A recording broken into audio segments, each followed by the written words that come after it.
کے ساتھ حاضر خدمت ہوں۔ ناظرین، آج کی ہماری یہ ویڈیو ایک بہت ہی امپورٹنٹ ویڈیو ہے۔ آج کی اس ویڈیو کا مقصد انسان کو اس کی حقیقت سے روشناس کروانا ہے اور اس بات کا اسے سختی کے ساتھ یقین کروانا ہے کہ دنیا میں جو کچھ بھی ہو رہا ہے وہ تمام کا تمام نظام اللہ تعالیٰ کی قدرت سے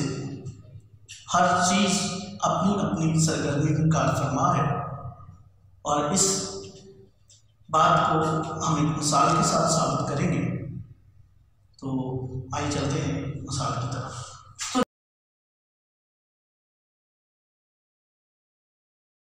جی ناظرین، ایک آدمی تھا اور اس کا جو کام تھا کہ وہ کوپیما تھا۔ تو وہ دنیا کے بڑے بڑے جو ہے وہ پہاڑوں پہ جاتا، اپنے فن سے اپنی مہارت سے کوپیمانی کرتا اور بڑی بڑی چوٹیوں کو سر کرتا۔ تو ایک دن اسے بیٹھے بیٹھے خیال آیا کہ میں جس جگہ پہ رہتا ہوں وہاں پر بھی ایک بہت بڑا پہاڑ ہے، کیوں نہ آج میں اس پہاڑ پہ چڑھوں۔ تو اسی خیال کے ساتھ وہ اپنا بوریہ بستر اٹھاتا ہے، اپنا سارا سامان اکٹھا کرتا ہے اور اپنی اس جستجو میں جو ہے وہ لگ جاتا ہے اور اس پہاڑ کی طرف جانا شروع کر دیتا ہے۔ تو ناظرین، ابھی وہ پہاڑ کے کچھ حصے کو ہی اس نے عبور کیا تو رستے میں شام ہو گئی۔ تو اس نے کہا کیوں نہ آج کی رات یہیں پر بسر کر دی جائے۔ تو جیسے ہی رات ختم ہوگی، آرام کے بعد میں صبح یہاں سے اپنے سفر کا آغاز کروں گا۔ تو اسی خیال کے ساتھ وہ وہاں پہ اپنا خیمہ لگاتا ہے اور پہاڑ کے اوپر ہی جو ہے اور پہاڑ کے اوپر جو ہے وہ اپنے آرام کا جو ہے سامان کرتا ہے۔ اب جب وہ سو رہا ہوتا ہے تو جس جگہ پر اس کا خیمہ ہوتا ہے، جہاں پہ اس نے آرام کرنا ہوتا ہے، اور وہ ڈھلان سی جگہ ہوتی ہے، تو نیند میں جیسے ہی وہ کروٹ لیتا ہے تو کروٹ کے ساتھ ہی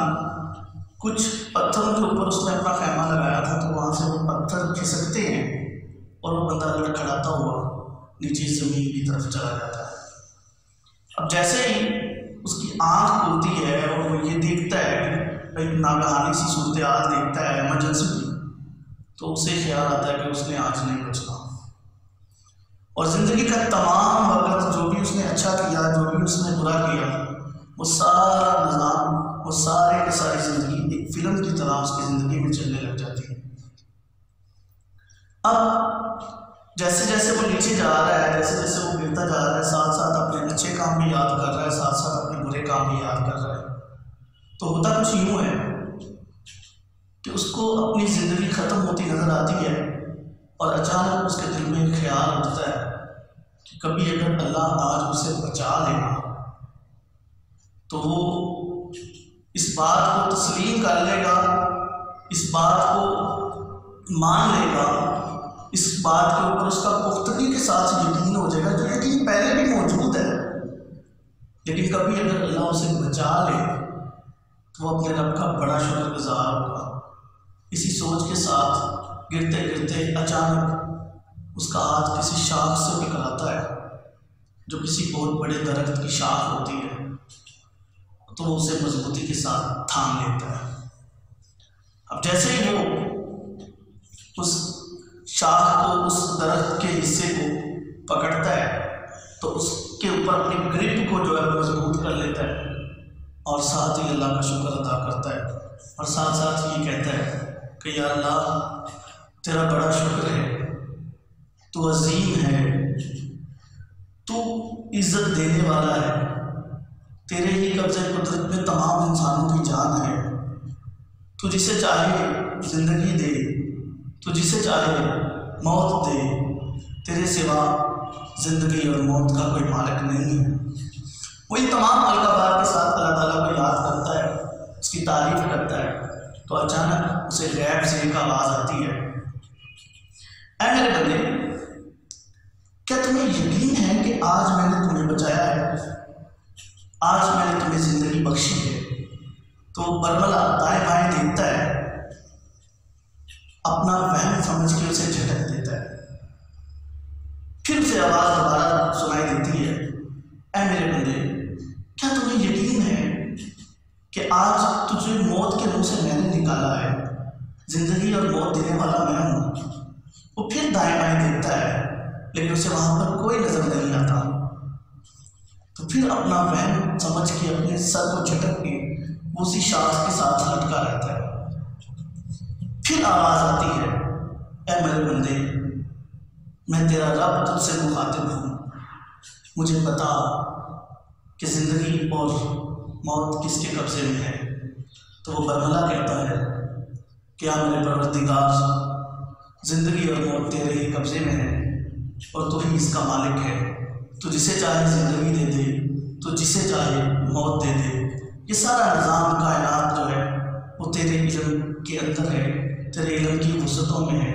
تیرے سوا اور کوئی نہیں ہے جو اس کائنات کا نظام چلا رہا ہے۔ تو پھر اسے اچانک آواز آتی ہے، کیا میرے بندے، اگر تجھے یہ یقین ہے کہ زندگی اور موت دینے والا میں ہوں، اگر تجھے یقین ہے کہ زندگی اور موت دینے والا میں ہوں، تو ایسا کر، اس درخت کو چھوڑ دے جس کے ساتھ تو لٹکا ہوا ہے، اس شاخ کو چھوڑ دے، میں تیرا رب تجھ سے وعدہ کرتا ہوں کہ میں تیری زندگی بچا لوں گا۔ تو اچانک وہ بندہ انسانی فطرت کے مطابق جیسا ہوتا ہے ویسے ہی سوچتا ہے، وہ کہتا ہے نہیں، اگر اس شاخ کو میں چھوڑ دوں گا تو میں مر جاؤں گا، اگر اس شاخ کو میں نے چھوڑ دیا میں تو نیچے گر جاؤں گا، بے شک تو نے میری جان بچائی ہے لیکن میرے لیے یہ شاخ وسیلہ ہے، اگر یہ شاخ نہ ہوتی تو میں آج زندہ نہ ہوتا، تو میں تو اس شاخ کو نہیں چھوڑوں گا۔ خیر، غیب سے آواز آنا بند ہو جاتی ہے اور وہ بندہ ساری رات اس شاخ کے ساتھ لٹکا رہتا ہے، لٹکے لٹکے سردی کی ٹھٹھرتی شام کے اندر اس بندے کا انتقال سردی سے ہو جاتا ہے۔ سردی کی وجہ سے وہ بندہ اس جہان فانی سے رخصت ہو جاتا ہے۔ صبح گاؤں والوں کا وہاں سے گزر ہوتا ہے تو کیا دیکھتے ہیں، ایک بندہ درخت کے ساتھ لٹکا ہوا ہے جو زمین سے تقریباً 1 فٹ اونچا ہے اور وہ اب اس دنیا میں نہیں رہا۔ تو سوال یہاں پر یہ ہے، اگر وہ اس غیب کی آواز کے اوپر عمل کرتا تو آج شاید وہ زندہ ہوتا، کیونکہ 1 فٹ کے فاصلے سے گرنے سے انسان کی جان نہیں چلی جاتی۔ یہ لمحہ اس کے لیے آزمائش کا لمحہ تھا۔ اسی طرح ہماری اور آپ کی تمام کی زندگی میں اللہ تعالیٰ اسی طرح کی آزمائشیں لے کے آتا ہے۔ ہم نے اس آزمائش کے اوپر کس طرح سے پورا آنا ہے، یہ صرف اسی صورت میں ممکن ہے جب ہمارا اللہ تعالیٰ کی ذات پر پورا یقین ہوتا ہے۔ تو برائے مہربانی، برائے کرم، اپنی سختیوں، مصیبتوں اور دکھوں اور مشکلوں میں کبھی بھی اللہ تعالیٰ کی ذات کا یقین اس اپنے دل سے نہ نکالیں کہ وہ ایک ایسی ذات ہے جو ہمیشہ آپ کے دکھ اور سکھ میں، خوشی اور غمی میں ہمیشہ آپ کی رہنمائی کرتی ہے، ہمیشہ آپ کے ساتھ رہتی ہے۔ تو جہاں ہم خوشی میں اللہ کو یاد رکھتے ہیں، ہمیں چاہیے کہ ہم غمی میں، مصیبت میں بھی اللہ تعالیٰ کی ذات کو ہمیشہ اپنے قریب تر محسوس کریں۔ بہت شکریہ، آج کی ویڈیو کے ساتھ اجازت چاہتا ہوں، اللہ حافظ۔